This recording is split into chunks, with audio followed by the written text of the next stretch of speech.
Olá, tudo bem com você? Eu sou o professor Cristiano, Biologia, Genética. Hoje a gente conversa sobre herança do sexo. Nós já estamos conversando sobre esse assunto, né? E a gente entrou na herança ligada ao sexo. Tá lembrado daquele pequeno detalhe quando a gente fala de herança ligada ao sexo? Isso, herança ligada ao sexo é quando está no cromossomo X. Esse cromossomo X, que é compartilhado tanto pelos meninos quanto pelas meninas, então apresentam genes, né? Apresentam locos, onde nós teremos ali algumas características. Nós conversamos em uma aula passada sobre o daltonismo. Hoje nós vamos conversar sobre a hemofilia e a distrofia de Duchenne, que são outras duas características importantes ligadas ao sexo. Vamos lá? Vem comigo. Nesse caso, a herança quando ligada ao sexo, lembra desse detalhe, isso não pode ser esquecido de jeito nenhum. Nós temos então a conexão com o cromossomo X. Muito bem. Estando no cromossomo X, esse alelo é compartilhado tanto pelo menino quanto pela menina. E assim sendo, nós teremos a característica tanto em um quanto no outro. Nós vamos conversar sobre a hemofilia. Hemofilia é caracterizada como uma doença ou uma deficiência em que a pessoa ela não consegue fazer a coagulação normal do sangue, coagulação sanguínea, né? A gente sabe que a coagulação sanguínea é uma cascata de reações. E nessa cascata de reações existem algumas proteínas envolvidas, alguns fatores envolvidos, né? E esses fatores, obviamente, por serem proteínas, são de ordem genética, são de origem genética, né? O caso da hemofilia é quando você tem a deficiência no fator 8, que é a hemofilia do tipo A. Então vamos lá. A hemofilia que nós vamos conversar é uma hemofilia do tipo A. Essa hemofilia do tipo A, ela tem a falta, a deficiência do fator 8. Então é a hemofilia do chamado fator 8. Bom, algumas pessoas na população que apresentam esse tipo de deficiência, a hemofilia, acabam tendo problemas como um pequeno corte acaba sendo um problemão, porque como não tem estancamento, né, como não tem coagulação sanguínea, essa hemorragia acaba não parando. Por mais que o corte seja pequenininho, o sangue vai começar a sair, então a pessoa vai ter problema dessa ordem, né? E se for um corte grande, né, um ferimento grande, aí a coisa complica cada vez mais. Tem pessoas que têm métodos paliativos, então faça a introdução do fator 8 para amenizar a questão da hemofilia. Bom, geneticamente, como que a gente caracteriza isso? Bom, vamos voltar para aquela nossa conversa. Nós temos aqui, então, XX como sendo menina, muito bem. Sendo menina, podemos apresentar assim, Hzão, Hzão. Aí, então, caracteriza-se como uma menina normal. Vai pegando esse detalhe, já que a pouco vem um segredinho aqui. Hzão, Hzão, menina normal. Hzão, Hzinho, nós teremos uma menina, né? XX, menina. Ela é caracterizada como uma menina normal, porém portadora. Muito bem. No daltonismo, nós temos essa mesma história, normal, portadora. Então, cuidado. Portadora não é o que tem o problema, né? A portadora é o que tem o alelo. E esse alelo, no caso, é o Hzinho. Olha o nosso segredinho sendo contado. Nós temos aqui, então, outro caso.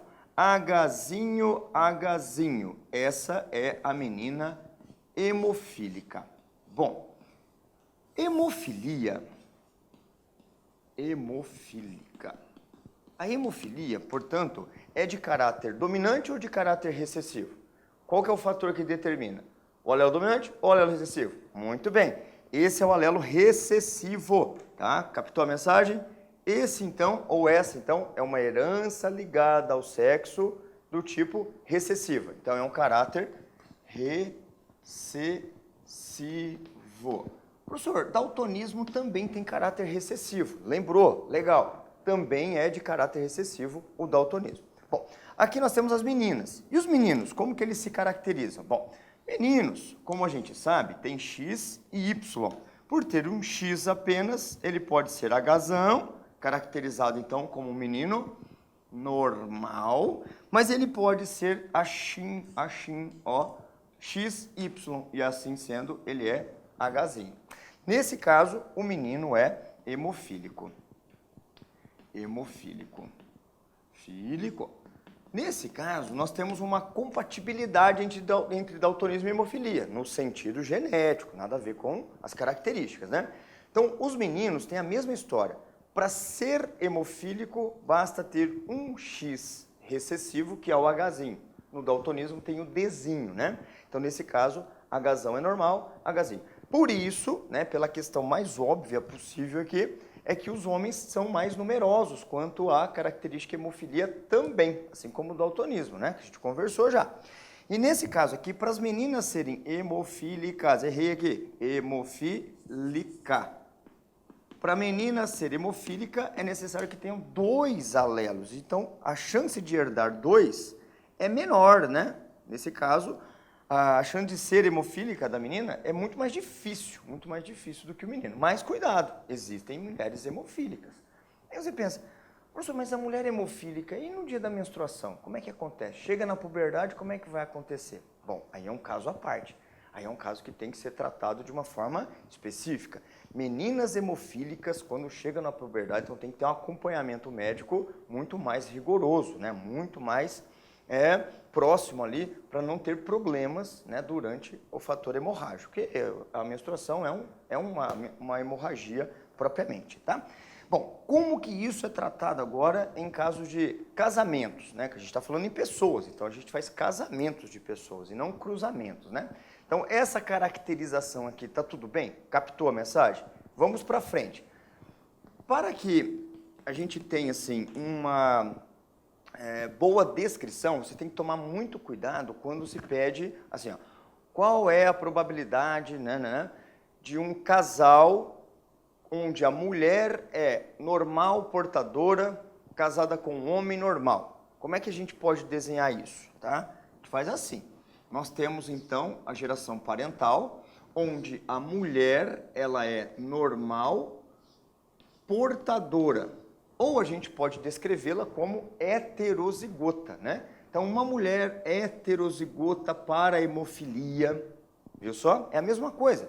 Se eu falar que ela é normal portadora, né, nesse caso, ela é Hzão, Hzinho. Se ela for heterozigota, ela é Hzão, Hzinho. Captou a mensagem? Bom, casou-se com um homem, nesse caso, normal. Então, ele é Hzão. Só que lembre-se, ele é Hzão Y, né? XY. Muito bem. Nesse caso, você vai ter a questão dos filhos. E lembra daquela estratégia? Bom, se de repente ele perguntar, né, o elaborador perguntar, qual é a probabilidade desse casal ter uma menina hemofílica? Bom, a ideia é, menina hemofílica. Quais são os possíveis genótipos para as meninas desse casal? Ela pode ser Hzão, ou Hzão, Hzinho. Então, nesse caso aqui, XHzão, XHzinho. Dentro das possibilidades genotípicas, nós vamos concluir que meninas não têm nenhuma chance de ser hemofílica, entende? Nenhuma. Professor, mas essa não tem? Não. Essa é normal portadora. Então, nesse caso, é 0 a chance. Mesmo perguntando, e menina hemofílica? É 0 a chance, tá? Agora, a pergunta pode ser em relação aos meninos. E aí vem aquele detalhe. Como são os genótipos dos meninos? Bom, os meninos podem apresentar Hzão vindo da mãe e o Y do pai. Esse menino é normal. Esse aqui pode ser Hzão da mãe, Hzinho da mãe e o Y do pai. Bom, nesse caso, a chance de um menino ser hemofílico é de 50%. Muito bem, professor, mas não tem que calcular a chance de ser menino com hemofilia? Bom, depende da pergunta. Porque se perguntar na questão só, qual é a probabilidade desse casal ter um menino hemofílico? Ou seja, você vai se concentrar na chance dos meninos. Então, você tem 2 possibilidades para meninos.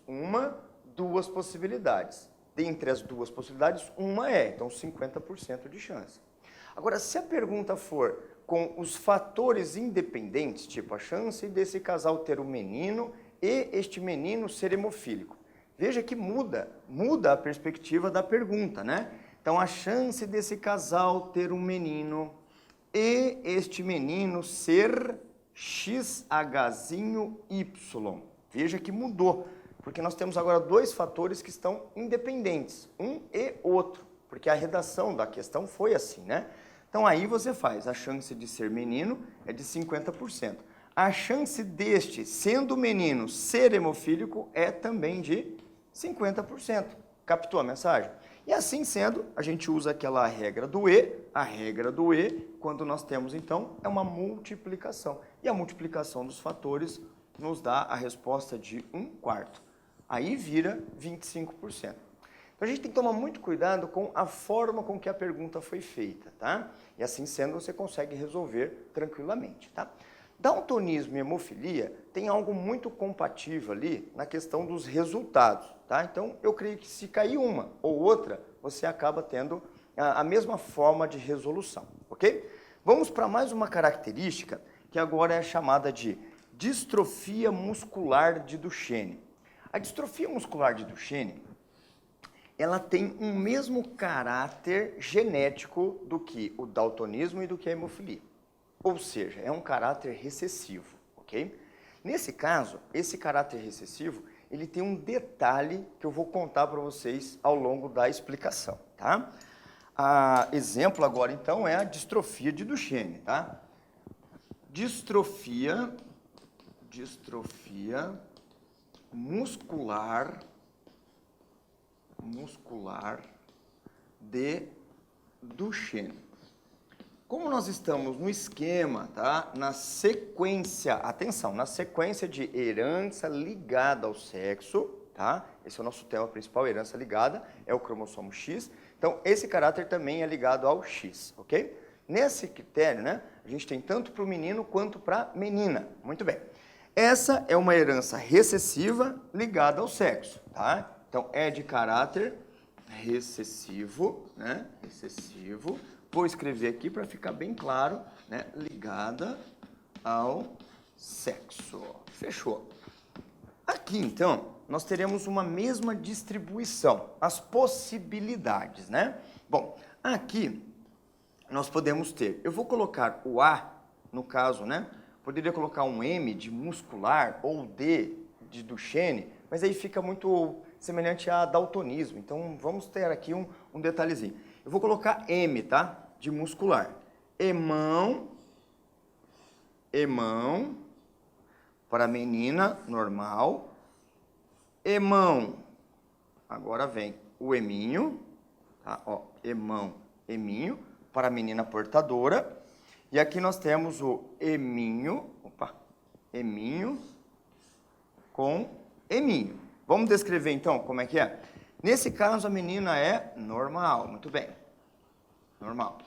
Essa daqui, normal, portadora, perfeito, portadora. E esta última aqui, ela é Duchenne, tá? Ela é afetada, né? Ela tem distrofia. Muito bem, distrofia, tá? Para os meninos, vamos fazer já dos meninos, daí eu vou explicar um detalhezinho da distrofia de Duchenne. Bom, para os meninos ele pode ser hemão Y, ele pode ser heminho Y. Opa, é a mesma situação, né? Ele pode ser normal, ele pode ter distrofia. Bom, distrofia é um caráter recessivo, tá? Quando a pessoa tem um alelo normal, ou seja, o hemão, ele vai produzir uma proteína chamada de distrofina, ou seja, a proteína vai fazer com que o músculo ele acompanhe o crescimento dos ossos. Basicamente assim. Isso significa, então, quando a criança está crescendo, os músculos e os ossos vão crescendo, né, compatíveis, eles vão sendo, né, crescendo juntos. Quando tem um alelo recessivo, esse é o detalhe. Quando o alelo recessivo está presente, nesse caso para as meninas tem que ter 2, para os meninos um só, esse alelo recessivo não produz a distrofina. Isso significa, então, que a musculatura e os ossos não crescem ao mesmo tempo. E aí gera um problema muito sério, tá?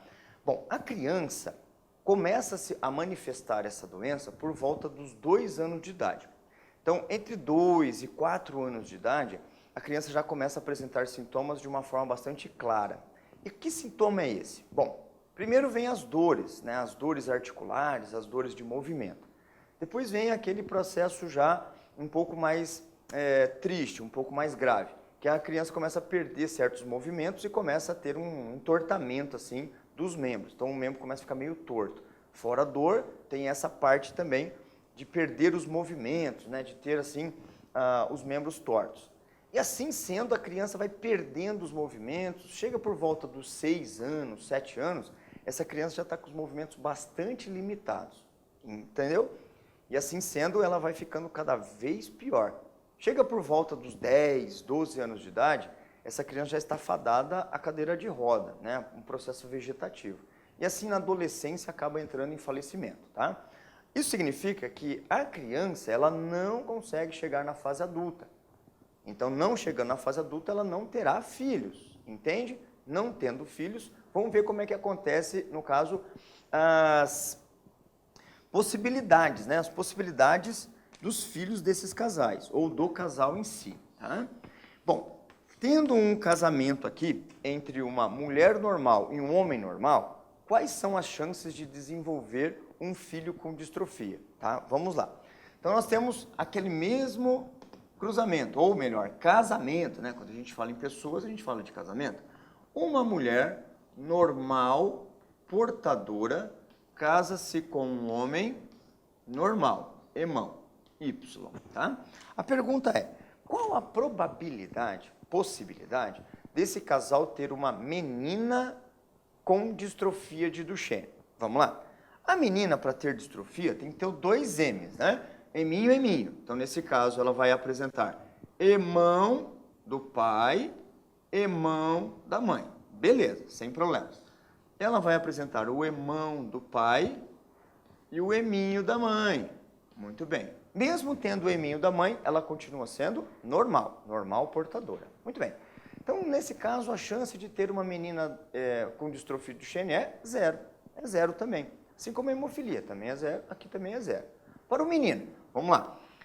No caso, os meninos, eles podem ser irmão da mãe Y do pai. Opa, eminho da mãe Y do pai. E aí vem aquele detalhe. Detalhe que a gente conversou no daltonismo, que a gente vai falar um pouquinho da questão hemofílica e aqui também, que o X do menino sempre vem da mãe, porque o menino herda o Y do pai. E aí vem o segredo. 50% de chance dos meninos, 50% dos meninos serão com distrofia, ok? É aquela mesma continha. Então, a chance desse casal ter um menino com distrofia é de 50%, mesmo ninguém tendo distrofia. Bom, agora vamos concentrar as nossas atenções aqui. Para uma menina ser ou ter distrofia, o pai tem que ter a distrofia. Concorda comigo? Assim como que para uma menina ter hemofilia, o pai tem que ter hemofilia. Assim como para a menina ter daltonismo, o pai tem que ser daltônico. Então é uma questão necessária. Para que uma menina desenvolva a distrofia de Duchenne, o pai tem que ter Duchenne. Mas agora veja só, existe possibilidade de ter um pai com distrofia? Lembra da questão? Por volta dos 12 anos, essa criança já está afadada à cadeira de roda, então ela não vai entrar na vida fértil. Em resumo, nós não teremos possibilidade de ter filhas, meninas, nesse caso, com distrofia de Duchenne. Então, acaba sendo uma característica voltada para os meninos, tá? Geneticamente, teria a possibilidade de uma menina ter distrofia? Bom, tem, né? Na questão das probabilidades, sim. Mas, na vida real mesmo, essa chance, ela não existe. Não existe no sentido total, no sentido de que o pai teria que ter a distrofia para a menina ter a distrofia, tá? É a mesma história do daltonismo e da hemofilia. Muito bem. Só que nós temos alguns detalhes que precisam ser resgatados, assim, do ponto de vista genético, tá? As meninas têm 2 X, tá? E existem momentos que um desses X acaba entrando em, digamos, em latência, ele fica parado. Ele entra, então, em condensação e essa condensação ela acaba gerando uma inativação de um dos cromossomos X. Como essa inativação ela é aleatória, pode ser tanto o X que veio do pai quanto o X que veio da mãe, nós temos um caso aqui interessantíssimo para ser discutido. Para as meninas, existe algo chamado de cromatina sexual, onde a cientista chamada de Mary Lyon, ela discutiu com a gente o seguinte, olha, existe uma compensação de dose nessa questão da herança do sexo. Bom, como que é essa compensação de dose? Veja só, quando você tem, nesse caso aqui, né, a herança ligada ao sexo, e aí nós temos a célula da menina com o seu núcleo, tá? Estou fazendo aqui de uma forma bastante genérica a nossa célula, dando destaque ao nosso núcleo, que ele tem poros, né? A dupla membrana com poros. Muito bem. Eu tenho aqui, nesse caso, um cromossomo... Opa, deixa eu fazer o cromossomo certinho, né? Já está duplicado, já passamos pela intérfase e tudo certinho, tá? Então, aqui nós temos um cromossomo X, aqui tem outro cromossomo X, perfeito? Bom, durante o desenvolvimento embrionário, essas células elas entram em processo de diferenciação. Durante o processo de diferenciação ou maturação celular, nós teremos o seguinte, ó, ficou meio próximo aqui, mas eu acho que vai dar. Nesse caso, nesse cromossomo X, a gente tem o Dzão, e nesse outro cromossomo X tem o Dzinho. Captou? Essa menina, ela é normal portadora. Muito bem. Durante o desenvolvimento embrionário, um desses X entra em inativação, ou seja, ele fica totalmente condensado e nessa condensação ele acaba virando uma cromatina sexual. Então, um X pode, então, entrar em cromatina sexual. Vamos escrever isso? Vamos lá. Então, aqui nós temos a cromatina sexual. Essa cromatina sexual também pode ser chamada de corpúsculo de Barr. E esse corpúsculo de Barr, nesse caso, subentenda que está na menina e está no núcleo das células da menina. Muito bem. Só que aí que está o segredo.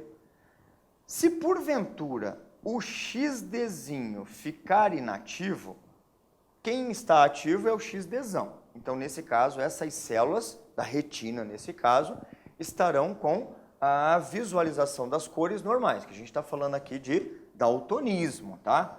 Ah, professor, mas poderia ser hemofilia? Também, daltonismo.